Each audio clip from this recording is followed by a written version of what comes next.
প্ৰমোদ বড়ো যে এই 3 বছৰত ভালকৈ শাসন কৰিব পৰা নাই বা ৰাইজৰ কাৰণে ভাল কাম কৰিব পৰা নাই, এইটোৱেই প্ৰমাণ। লুটি পুটি টাৱাৰটো প্ৰমোদহে খাই আছে এতিয়া।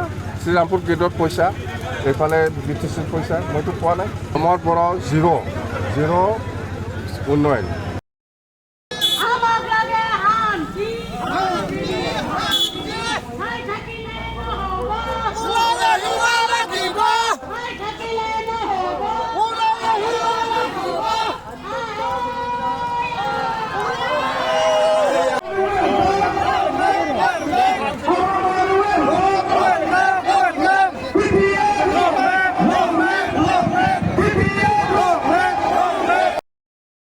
আজিৰ কথা নহয়, সব সময় আমাৰ যিখিনি ৰেলী প্ৰগ্ৰাম হৈ আছে এনেকুৱাই হৈ আছে। মুঠতে হাজাৰ হাজাৰ মানে বহুত মানুহ, সব জাতি জনগোষ্ঠীৰ মানুহ ওলাই আহিছে। আজিৰ কথা নহয়, অহাকালিও আমাৰ প্ৰগ্ৰাম আছে, অহাকালিও আপোনালোকে দেখিবলৈ পাব। যোৱাকালিও আমাৰ এই কোকৰাঝাৰ আৰু চিৰাঙত আছিলে, হাজাৰ হাজাৰ মানুহ ওলাই আহিছে, সব জাতি জনগোষ্ঠী। মুঠতে প্ৰমোদ বড়ো যে এই 3 বছৰত ভালকৈ শাসন কৰিব পৰা নাই বা ৰাইজৰ কাৰণে ভাল কাম কৰিব পৰা নাই, এইটোৱেই প্ৰমাণ। আপোনাৰ বিৰুদ্ধে বিভিন্ন মন্তব্য কৰি আছে ইতিমধ্যে।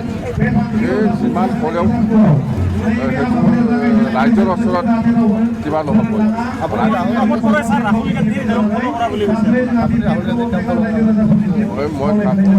মই বুজি নাপাওঁ এইবিলাক। মই ৰাহুল গান্ধী নহয়, আমি সৰু দলৰ প্ৰেচিডেণ্ট হয়। BTCত কি হৈ আছে হোৱা নাই, ইয়াৰ ওপৰত ৰাইজক জনাই দিয়াটো আমাৰ কাম। আৰু কৈছে 17 বছৰে আপুনি লুটি পুটি খাইছে, কালিও কৈ আছে। লুটি পুটি টাৱাৰটো প্ৰমোদহে খাই আছে এতিয়া। শ্ৰীৰামপুৰ গেটত পইচা, এইফালে BTCৰ পইচা, মইতো পোৱা নাই। প্ৰমোদ বড়ো শংকিত হৈছে নেকি ৰাইজ দেখি? প্ৰমোদ বড়ো ডেফিনেটলি শংকিত হৈছে। এইবাৰ 2025ত যিটো নিৰ্বাচন হ'ব, হাৰিব 100%। মোক কিমানবাৰ জেলত দিব কৈ আছে, কিয় দিয়া নাই আজিলৈকে? আপুনি প্ৰচাৰটো অকল প্ৰমোদ বড়োৰ বিৰুদ্ধে চলাইছে। প্ৰমোদ বড়োটো চলাই আছে BTCটো, সেইকাৰণেতো আমি প্ৰমোদ বড়োৰ এগেইনষ্টত ক'বই লাগিব। আপুনি BJPৰ বিৰুদ্ধে চলোৱা নাই নেকি প্ৰচাৰটো? আমাৰ BJP আৰু BJPৰ লগত কোনো এলায়েন্স হোৱা নাই। BJPৰ লগত প্ৰচাৰ চলোৱাৰ আমাৰ এতিয়া প্ৰয়োজন নাই। প্ৰমোদ বড়োৰ যিটো আইনী ব্যৱস্থা লোৱাৰ কথা কৈছে, আপোনাৰ ভয় লাগিছে নেকি এইটোত? আপোনালোকে শুনা নাই, কিমানবাৰ কৈ আছে প্ৰমোদ বড়োৱে আইনী ব্যৱস্থা লৈ পেলাই মোক জেলত দিব বুলি কোৱাটো। এইটো আজিৰ কথা নহয়, সদায় কৈ থাকে। প্ৰমোদ বড়োৱে কিমান উন্নয়ন কৰা বুলি ভাবে BTCৰ? প্ৰমোদ বড়ো জিৰ' উন্নয়ন। 25ত পৰিৱৰ্তন হ'ব।